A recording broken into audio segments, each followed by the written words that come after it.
gitu. Iya. Nah, Nasdem di satu sisi dengan tren politiknya yang cukup naik terus ya kalau kita lihat ya, mereka masuk di 5 besar, ternyata cukup konsisten mempromosikan kader-kader atau tokoh-tokoh baru muda di level nasional. Nah, peluang TGB saya lihat sangat besar, Mas Yani. Selamat datang di New Perspective.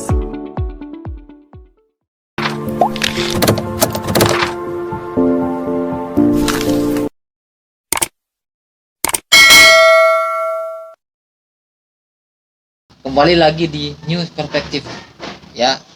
Assalamualaikum warahmatullahi wabarakatuh.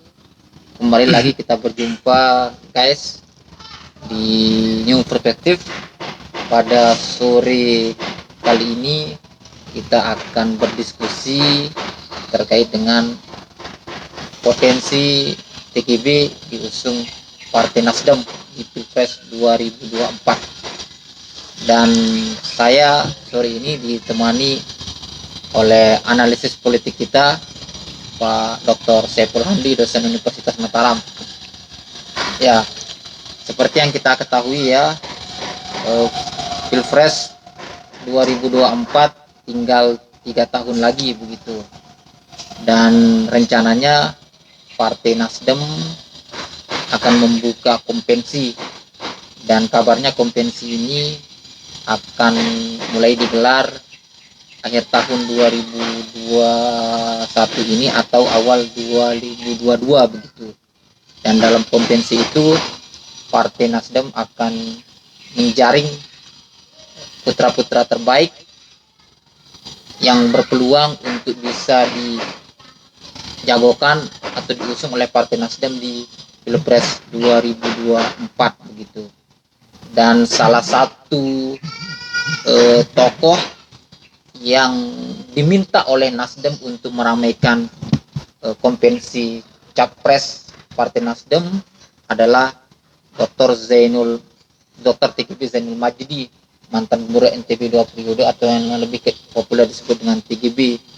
Dan dalam acara Rakoril Partai Nasdem yang digelar 2 bulan yang lalu, Pak Wakil Ketua Umum DPP Partai Nasdem Pak Hamka Ali secara langsung menemui TGB dan meminta beliau untuk bisa ikut serta dalam kompensi Partai Nasdem tersebut. Artinya dengan kondisi itu Partai Nasdem membuka peluang bagi TGB begitu untuk diusung di Pilpres 2024. Nah, terkait dengan itu kita akan mencoba melihat lebih jauh lagi begitu terkait dengan potensi TGB bisa diusung oleh Nasdem di Pilpres 2024. Kira-kira kalau dari analisa politiknya Pak Dr. Saiful Hamdi ini seperti apa ini Pak Dokter terkait dengan gelaran kompensi yang akan dilakukan oleh Partai Nasdem ini begitu?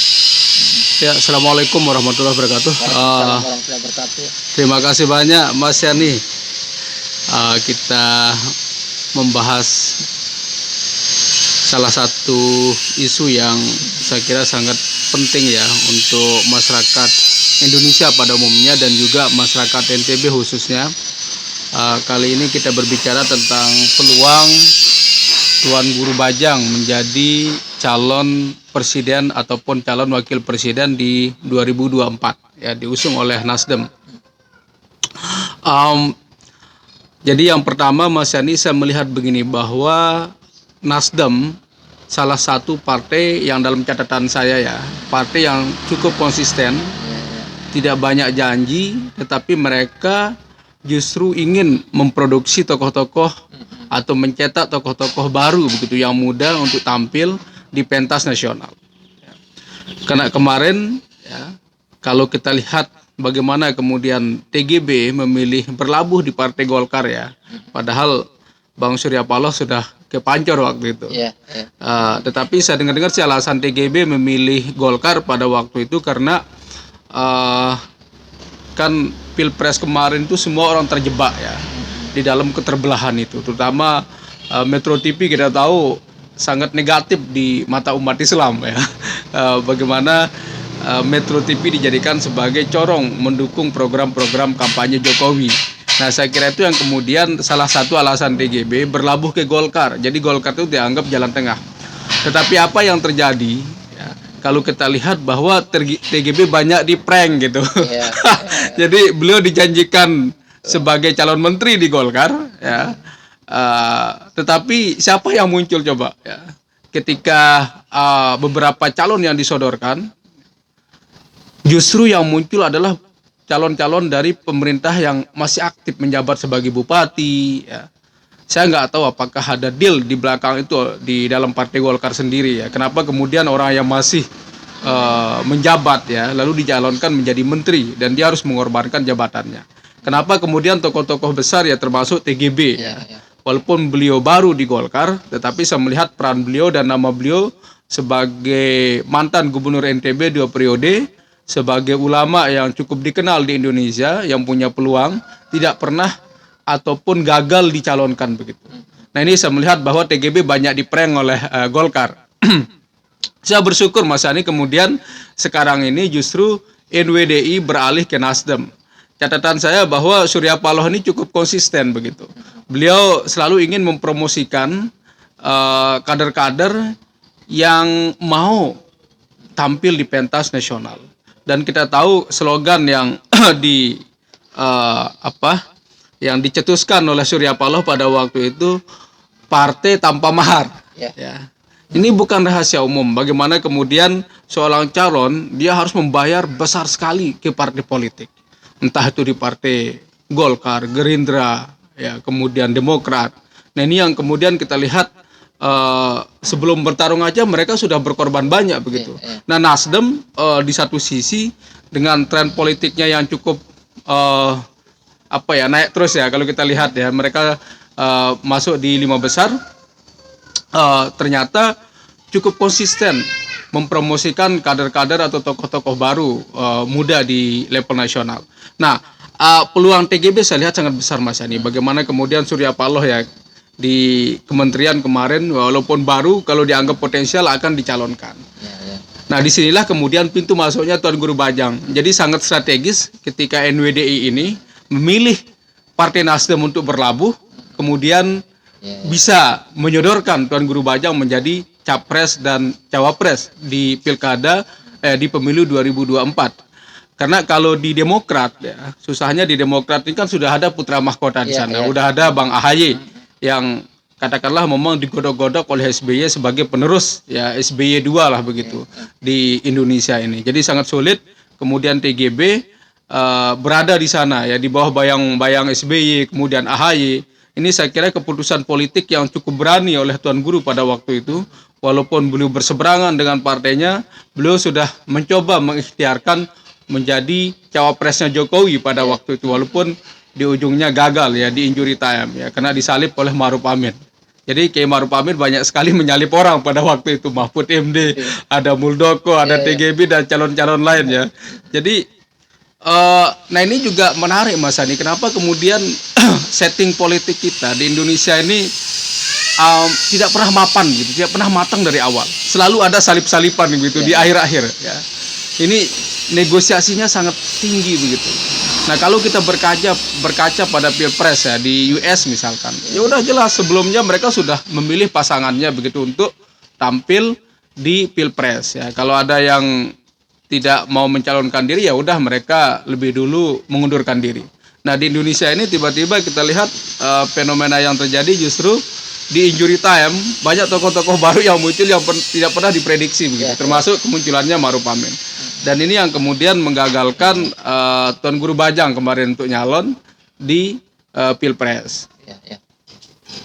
Nah kita tahu sendiri ini kan memang Partai Nasdem kalau kita bicara figur begitu dia cenderung tidak punya figur putra mahkota begitu di internal yang kira-kira potensial untuk dijagokan di pilpres sehingga memang mereka membuka ruang tokoh-tokoh dari luar Nasdem untuk ikut meramaikan kompetensi Nasdem begitu. Tidak hanya mengundang TGB tapi juga mengundang figur-figur lain misalnya seperti Gubernur DKI Jakarta Anies Baswedan, bahkan Ridwan Kamil juga. Ridwan Kamil, Gubernur Jawa Tengah,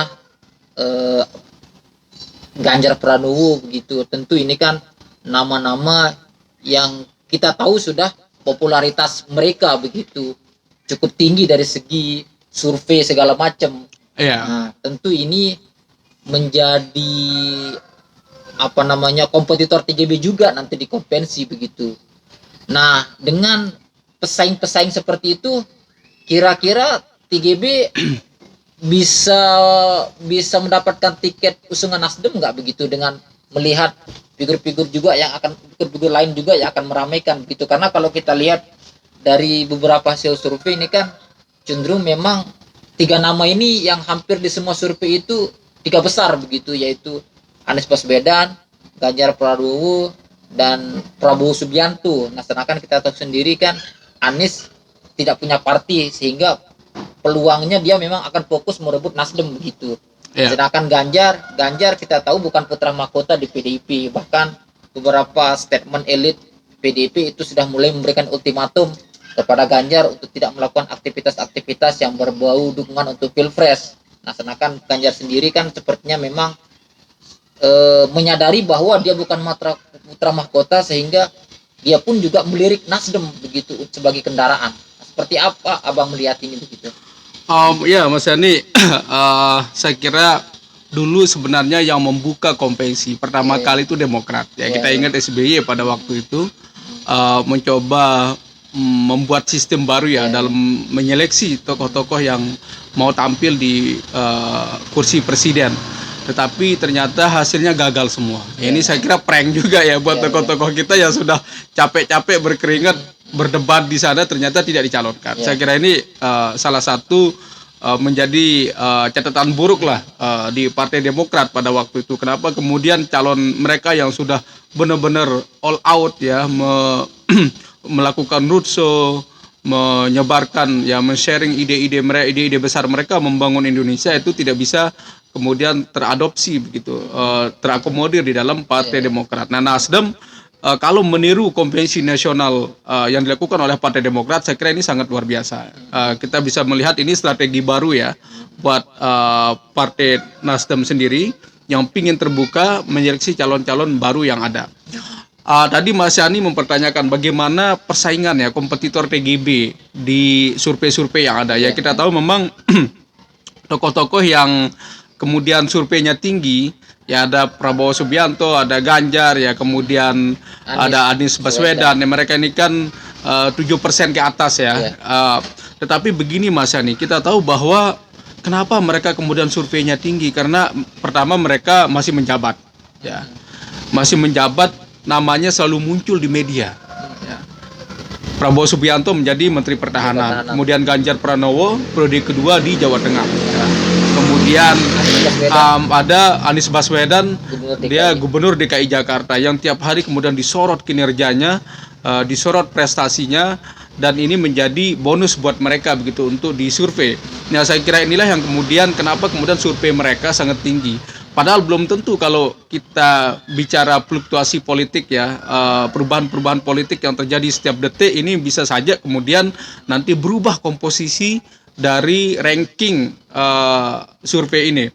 Nah, peluang TGB sendiri saya melihat di tengah calon-calon yang lain.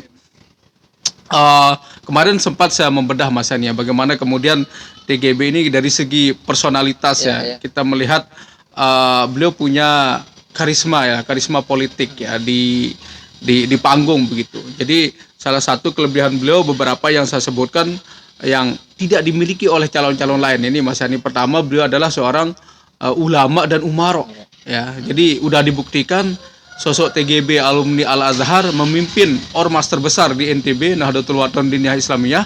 Kemudian beliau juga menjadi tokoh ulama yang sangat disegani. Dan pengalaman beliau membangun NTB yang kita anggap ya dalam tanda kutip beliau dikatakan cukup berhasil ya, membangun infrastruktur, kemudian menyaingi Bali, mencoba men-take over ya posisi NTT. Ini saya kira modal-modal penting yang bisa kemudian dibawa oleh TGB. Jadi beliau itu seorang ulama dan umaro. Nah, ini keunikan dari tokoh kita ini Tuan Guru Bajang. Ya. Kemudian saya melihat TGB juga ada hikmahnya ya ketika beliau gagal menjadi menteri kemarin. Bahwa kita tahu keterbelahan ulama-ulama yang ada di Indonesia ini pasca Pilpres 2019 ini kan sangat ekstrim begitu. Yang satu sangat benci Jokowi, yang satu juga sangat mencintai Jokowi, sehingga mereka saling serang begitu. Nah, TGB sendiri saya melihat dengan politik akal sehat beliau masih berbicara santun, masih mengedepankan rasionalitas, dan ini saya kira menjadi sesuatu yang katakanlah beliau sulit kemudian dipilih begitu. Karena bagaimanapun politik ini kan mereka melihat kesetiaan ya, harus dipuja oleh seseorang sehingga dia dapat posisi. Nah, TGB walaupun katakanlah Jokowi ya lagi-lagi memprank beliau loh. Seharusnya beliau jadi menteri tetapi tidak dipilih jadi menteri. Ya, saya anggap ngeprank karena beliau all out ya di kampanye kemarin ya. Kita tahu bagaimana beliau luar biasa mengkanter isu-isu hoax, kemudian black campaign ya terhadap identitas keagamaan Jokowi. Nah, kemudian jadi begini Mas. Jadi TGB saya melihat masih lah beliau sangat soft ya, masih santun ya, masih dihormati oleh masyarakat Indonesia. Saya kira ini salah satu juga modal beliau. Jadi di tengah keterbelahan terjadinya politik identitas di Indonesia, TGB masih berada di posisi tengah begitu. Tidak dibenci ya, walaupun beliau dikritik mendekat kepada Jokowi, tetapi faktanya ini kan semua dibalut oleh kepentingan politik ya. Bagaimana politisi-politisi Indonesia pintar memainkan isu identitas ya. Ulama yang kemudian menjadi korban. Muncullah istilah kriminalisasi ulama. Saya setuju dengan Pak Mahfud, bukan kriminalisasi sebenarnya, karena justru mereka yang tidak sadar, yang juga mencari panggung. Ini kan politik ini panggung yang cepat orang terkenal, cepat orang heboh, sehingga seringkali digunakan oleh tokoh-tokoh agama juga untuk mencari panggung. Mungkin dulu jamaahnya sedikit, ya, bahkan tidak punya jamaah, tiba-tiba berani tampil mengkritik Jokowi, ya, dengan bahasa yang sangat vulgar, akhirnya harus bersentuhan dengan hukum. Saya kira ini yang terjadi ya.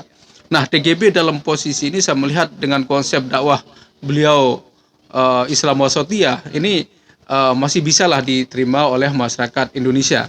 Jadi pertama Mas Yani itu bahwa beliau adalah seorang ulama dan umaro. Kedua, beliau masih di posisi tengah ya, masih dihargailah oleh masyarakat ketika menempatkan diri di tengah keterbelahan ini, mengedepankan politik santun, politik akal sehat ya. Nah, yang ketiga Mas Yani saya melihat bahwa TGB pernah melakukan roadshow dakwah Nusantara.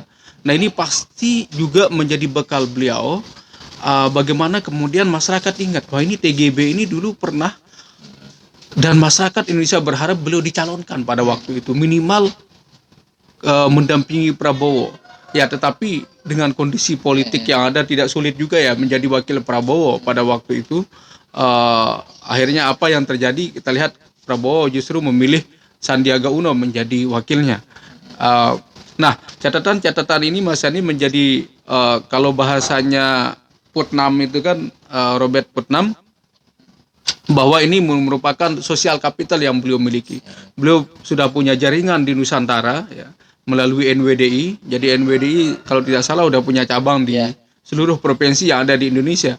Belum lagi beliau punya jaringan-jaringan alumni Al-Azhar ya, yang diakui oleh dunia begitu. Ini saya kira menjadi modal penting beliau untuk kemudian menjadi kontestan nanti ya di konvensi Partai Nasdem. Nah, dakwah Nusantara ini Mas Yani saya kira ini sangat penting juga menjadi catatan kita bahwa tidak banyak orang yang melakukan dakwah Nusantara. Ya, anggaplah misalkan dulu ada Agim yang sangat terkenal. Kemudian beliau mengalami penurunan pasca melakukan poligami ya. Kita ingat Agim. Kemudian ada Abdul Somad ya, juga luar biasa. Beliau dakwah di mana-mana, bahkan dari sudah 2025 itu sudah ada jadwal beliau. Cuman sayang kemudian dihantam oleh COVID-19 ini nggak bisa bergerak juga. Nah, kemudian ada TGB kemarin ketika beliau mencalonkan diri, mau mencalonkan diri menjadi cawapres ya. Beliau roadshow kemana-mana, hampir di seluruh kampus, di seluruh majelis yang ada di Indonesia ini. Cuman bedanya Abdul Somad dengan TGB kan agak beda. Kalau Abdul Somad kan dia lebih ke masyarakat umum ya, jamaah pengajian. Kalau TGB ini kan segmen jamaahnya saya lihat banyak kaum intelektual yang mengundang beliau ya, dari kampus ya, masyarakat akademik. Saya kira ini menjadi nilai lebih juga buat Tuan Guru Bajang sendiri ketika beliau melakukan roadshow politik ya, roadshow dakwah di Nusantara ini. Ya. Nah kemudian Mas Yani, dari segi dari segi kapasitas ya, kita melihat bahwa semua calon ini kan punya gelar yang luar biasa ya. Jadi misalkan ada Pak Anies Baswedan, beliau alumni Amerika. Ini saya kira menjadi modal penting lah untuk mencalonkan diri menjadi pemimpin di Indonesia ini. Karena banyak sekali pemimpin-pemimpin kita yang lewat partai politik pendidikannya pas-pasan. Ya hanya tamat SMA, ya ada yang kadang syukur S1 ya. Makanya sekarang saya lihat banyak politisi ya untuk bersekolah saja cari jatah supaya gelarnya ada begitu. Nah ini teman-teman kita yang punya potensi, yang punya gelar, memang dia bekerja keras di dunia akademik, ya seperti Tuan Guru Bajang ini, saya kira ini menjadi modal penting. Beliau sudah doktor, alumni dari kampus ternama di Timur Tengah. Saya kira ini menjadi modal yang penting juga ya, dibawa menjadi kontestan di konvensi Nasdem nanti. Kembali lagi Pak Dokter, kita bicara soal popularitas dan elektabilitas. Memang kalau kita melihat elektabilitasnya TGB ini kan dari 2017, 2018, terus Pilpres 2019 cukup tinggi begitu. Bahkan beliau salah satu yang punya kas untuk mendampingi Jokowi. Meski memang menit terakhir kan Pak Jokowi memilih Kiai Ma'ruf Amin, itu pun karena desakan dari partai-partai politik begitu. Nah kalau kita lihat kondisi TGB hari ini kan, kalau dalam pandangan saya begitu, cenderung ini kan elektabilitas dan popularitas TGB ini cenderung terus turun gitu. Bahkan dari sejumlah beberapa survei itu tidak lagi menyebut nama TGB, tidak muncul begitu, karena mereka melihat bahwa TGB ini redup begitu. Ini kan kita lihat belakangan terakhir ini elektabilitas dan popularitas TGB ini meredup begitu. Itu terjadi ketika TGB dinilai oleh kelompok-kelompok Islam lah begitu. Itu kan misalnya kayak FPI, ini kan kelompok-kelompok memang anti Jokowi begitu, dan dalam perjalanannya TGB memutuskan untuk mendukung Jokowi dan mengkampanyekan Jokowi. Kan tentu mereka melihat bahwa TGB ini dinilai tidak konsisten dan cenderung pragmatis begitu. Dan di satu sisi juga yang lain kita lihat TGB ini kan saat ini tidak memegang jabatan apapun, sehingga cenderung tidak punya panggung. Berbeda dengan yang lain, misalnya Ganjar, Anies masih menjabat ya. Masih menjabat begitu. Nah, kondisi-kondisi ini kan tentu juga akan memberikan dampak juga terhadap elektabilitas TGB. Dan setahu saya yang namanya Partai Nasdem ini partai yang sangat rasional. Artinya apa? Biasanya Nasdem itu dalam menentukan siapa yang akan diusung, apakah itu di Pilpres, di Pilkada, mereka itu acuannya adalah hasil survei. Nah, ketika hasil survei kandidat itu tidak meyakinkan untuk menang, maka mereka tidak akan mengusung. Itu pengetahuan saya di internal di Partai Nasdem itu. Oke, Mas Yani, memang TGB sempat meredup ya kemarin ketika beliau memilih Jokowi ya, untuk mendukung Jokowi di Pilpres 2019. Kita tahu bahwa pada waktu itu memang TGB sangat diagung-agungkan oleh teman-teman kita, kelompok dalam tanda kutip kelompok Islamis ya. Kalau saya menyebutnya Islam garis kanan, bukan garis keras loh, karena tidak semuanya keras ya. Islam garis kanan yang mengidolakan sosok pemimpin ya yang bisa menggantikan Jokowi pada waktu itu, terutama kelompok-kelompok yang berbasis religius. Karena di sana ada Abdul Somad, ada Agim di barisan yang kontra dengan Jokowi. Nah, seiring perjalanannya waktu memang TGB sempat meredup ya. Kalau mungkin dari puncak tiba-tiba langsung menurun begitu. Tetapi saya kira ini sosial image di media sosial saya melihat Mas Yani ya. Karena bagaimanapun silent voters ya kalau bahasanya, silent majority ya kalau bahasanya di Pilpres US kemarin ya. Bagaimana Donald Trump kan heboh sekali kampanye di mana-mana ya. protokol COVID-19 dilanggar, tetapi silent majority ini, ya, kelompok-kelompok mayoritas yang tidak bersuara justru mendukung Joe Biden, ya kan? Ya. Nah, kondisi TGB saya melihat walaupun beliau katakanlah ya di media tidak diberitakan, ya tidak sepopuler tokoh-tokoh yang lain, kemudian beliau kemarin mengambil jalan yang cukup berseberangan dengan suara-suara mayoritas, ya, terutama di kelompok-kelompok Islamis ya yang populis begitu. Kemudian nama beliau turun, ya. Tetapi perlu kita ingat Mas Yani, apa yang terjadi dengan kondisi percaturan politik yang berbeda sekarang ini. Prabowo yang dulu berhasil memainkan politik identitas, ya, tiba-tiba kemudian pendukung beliau ini kan semuanya hancur lebur ini. FPI dibubarkan oleh pemerintah, HTI juga dibubarkan. Kemudian belum lagi kelompok-kelompok ulama-ulama yang dianggap ekstrim menyerang Jokowi harus bersentuhan dengan berhadapan dengan pelanggaran undang-undang ITE. Nah, di satu sisi disinilah yang kemudian TGB punya nama yang berbeda begitu. Mungkin ada hikmahnya juga beliau kemudian mendukung Jokowi ya. Nah, ini yang kita coba lihat Mas Yani. Saya yakin bahwa kalau persoalan image di media sosial ini saya kira mudah untuk direcovery begitu. Ketika misalkan TGB nanti ada momentum tertentu, ya kita tahu TGB ini kan pintar juga cari panggung ya. Beliau bisa mengeksploitasi, bisa mengkapitalisasi panggung-panggung politik yang ada begitu. Ketika Jokowi beliau dukung menjadi calon presiden dan beliau ingin menjadi cawapres, siapa orang Sasak yang bisa tampil di televisi nasional selain TGB ya, bisa hadir di forum-forum majelis taklim, di panggung, di dialog politik. Saya kira TGB lah yang punya panggung pada waktu itu. Nah, ini saya yakin Mas Yani akan terjadi recovery nanti suatu saat ketika kalau misalkan TGB benar-benar ikut konvensi nasional, nama beliau akan diberitakan kembali. Ya. Dan juga tentunya kan ini semua kan tidak gratis gitu yang kalau saya lihat, karena memang Pilpres itu akan digelar bersamaan dengan Pileg, artinya akan beririsan begitu.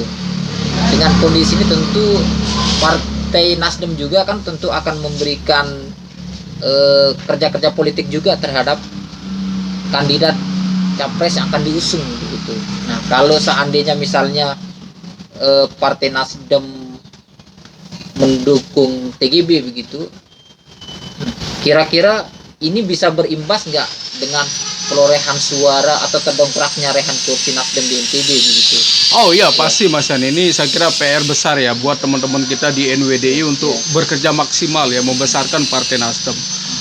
Saya sih pingin bahwa tokoh-tokoh NW bisa bersatu kembali, karena kita kemarin di Pilpres 2019 dengan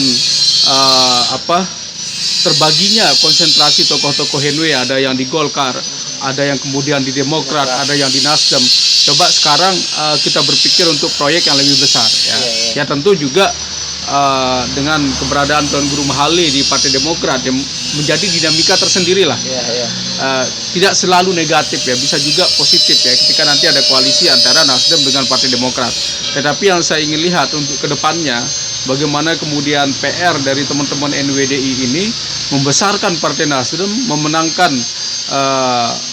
pemilu ya untuk partai baik terutama di legislatif ini, yang kemudian menjadi catatan penting nantinya dari Surya Paloh melihat apakah calon ini layak untuk maju atau tidak di konvensi nasional. Dan saya yakin ini akan mendongkrak suara di NTB ya. Karena catatan saya Mas Yani, dulu ketika PBB dan juga PBR mereka masuk 3 besar lah di NTB ini, bersaing dengan Partai Golkar, kemudian ada PDIP ya, ada PKS. Nah, ini saya kira menjadi saingan-saingan besar mereka nanti. Ini tergantung pada konsolidasi. Saya melihat dengan langkah-langkah NWDI sekarang yang konsolidasi sangat aktif di kalangan pemuda, kemudian ada organisasi sarjana ya, ada kongres macam-macam. Saya lihat ini bagian dari konsolidasi sebenarnya. Di balik konsolidasi organisasi ada konsolidasi partai juga, Mas Yani. Ini yang saya baca. Nah, kalau kita lihat sekarang kan gerakan-gerakan elit pimpinan partai di pusat begitu terkait dengan jelang Pilpres 2024 ini kan elit-elit pimpinan partai sudah mulai rusuh, menjalin komunikasi lah begitu. Nah, ada kecenderungan kalau saya lihat bahwa memang elit-elit partai ini berusaha ingin supaya pilpres ke depan itu hanya ada dua kutub atau hanya ada dua pasangan calon begitu. Kalaupun lebih dari situ hanya 3 pasangan calon begitu, sehingga polarisasi kekuatan-kekuatan partai ini kan hanya pada tertumpu beberapa tokoh begitu. Artinya yang mereka sebagai kingmakernya, bisa kita bilang PDIP ya Bu Mega, terus di Nasdem Surya Paloh, Iya. dan di Golkar Erlangga Hartarto begitu. Nah, dengan kondisi yang ada hari ini, misalnya ketika Nasdem sudah menggelar konvensi, tetapi kalau kita perhatikan syarat dukungan, harus kita lihat syarat dukungan bahwa untuk mencalonkan pasangan calon di pilpres itu harus memenuhi ambang batas 20% suara. Nah, kalau kita lihat hasil pilek 2019, Nasdem hanya mendapatkan sekitar 7% lagi. Dia mungkin butuh 13% lagi untuk memenuhi ambang batas itu. Artinya dia Bisa mencalonkan butuh partai koalisi. Nah, kalau partai Nasdem tidak punya partai koalisi karena partai-partai yang ada sudah membentuk poros sendiri, kan ini akan menjadi sebuah persoalan. Artinya akan kembali lagi seperti peristiwa Demokrat. Kandidat yang sudah capek-capek tiba-tiba kena prank begitu. Ada nggak kira-kira kemungkinan seperti itu begitu, sehingga memaksa Surya Paloh tidak mengakomodir hasil konvensinya begitu, Pak Dokter? Ya Mas Yani, saya kira modal yang sangat bagus lah ya. Nasdem dapat suara 7% di Pilpres yang lalu. Mungkin mereka butuh 2 partai politik lah untuk mengusung calon ya, baik itu dalam komposisi sebagai presiden, capres maupun cawapres. Saya melihat mudah-mudahan lah Indonesia ini kita ingin ada calon-calon baru ya, untuk bisa tampil di kontestasi pilpres nanti ya, termasuk ada TGB, ada Ridwan Kamil, ada Ganjar Pranowo, ada Bu Puan Maharani, supaya masyarakat Indonesia bisa memilih. Ya, kemarin kan kita hanya dihadapkan oleh 2 pasangan yang juga musuhnya sama pada tahun lalu ya. Teman-teman atau masyarakat Indonesia tidak punya banyak pilihan karena semua partai diboking begitu. Nah, mudah-mudahan setelah pasca Jokowi ini keterbukaan calon-calon lain, partai-partai lain untuk melakukan koalisi ya, anggaplah idealnya memang 3 yang saya lihat ya, 3 atau 4 ya. Kalau memang dengan ambang batas yang 20% tadi itu. Cuman begini Mas Yani, catatan saya bahwa Surya Paloh cukup konsisten ya. Ketika misalkan mencalonkan seseorang, beliau benar-benar ya, kalau bahasanya itu man of the word kata orang ya. Orang yang memegang kata-katanya begitu. Karena di politik ini kan banyak ngeprank ya. Jokowi ngeprank TGB juga. Kemudian Golkar juga kemarin kan. Semua ya, mereka banyak janji tetapi realisasinya nggak ada. Siapa yang nggak sakit hati coba? Orang udah berdarah-darah membela kampanye beliau. Di ujung-ujungnya orang yang nggak pernah hadir jadi menteri. Padahal apa sih coba ya, menterinya gitu-gitu juga kan kerjaannya. Sulit untuk membuat sesuatu yang lebih begitu. Nah, cuman kelebihan TGB Mas Yani, saya melihat seandainya ya Nasdem berada di posisi wakil, ini saya kira bergandeng TGB luar biasa nanti. Bagaimanapun kan komposisi calon presiden nanti itu pasti perkawinan antara kelompok nasionalis dan kelompok religius. Nah, seandainya misalkan TGB bisa masuk di religius ya, nggak mungkin lah. Artinya kalau memang Nasdem mencalonkan beliau, pasti mungkin seandainya ada partai politik yang lebih besar suaranya ya, yang kemudian mencalonkan menjadi calon presiden, mungkin TGB akan menjadi wakil presiden nanti. Tapi ya kita doakanlah beliau tampil menjadi presiden kan, biar kelihatan Indonesia ini punya taji di luar negeri Mas Yani. Karena saya lihat Pak Jokowi juga ya, walaupun pidato beliau bagus ya di mana-mana, tetapi beliau jarang sekali tampil di PBB begitu. Ini menjadi kritikan di Indonesia, kok presidennya nggak pernah tampil di acara-acara PBB gitu, di event-event internasional. Ya mudah-mudahan TGB kita doakan bisa dicalonkan menjadi calon presiden, dan ini menjadi kebanggaan kita buat masyarakat NTB yang jauh dari ya kalau saya menyebutnya peradaban begitu. Ketika kita melihat Jakarta ini kan cukup jauh gitu. Ya. Tentu ini kan akan menjadi sebuah kejutan politik kalau sekiranya TGB yang putra NTB bisa ambil bagian di pentas Pilpres 2024 begitu. Iya, kita harapkan adalah kejutan-kejutan politik di pentas nasional ini. Bagaimanapun bahwa seperti yang saya katakan tadi, dengan modal pernah memimpin NTB, beliau juga umaro, beliau seorang hafiz Al-Quran. Siapa yang tidak bangga masyarakat Indonesia punya calon pemimpin seperti itu. Cuman kan tantangannya Mas Yani ya, saya kira calon pemimpin kita juga perlu berguru sama Jokowi lah. Beliau selesai dengan dirinya begitu. Nah, ini yang menurut saya sangat penting ya. Kalau misalkan pemimpin-pemimpin kita nih masih mikirin proyek, masih mikirin motong dana masjid, motong dana itu, dana ini kemudian mereka harus berhadapan dengan kasus hukum. Saya kira itu Mas Yani dari saya. Ya, pemirsa, demikian diskusi kita dengan Pak Dr. Saiful Hamdi terkait dengan peluang TGB diusung oleh Partai Nasdem di Pilpres 2024.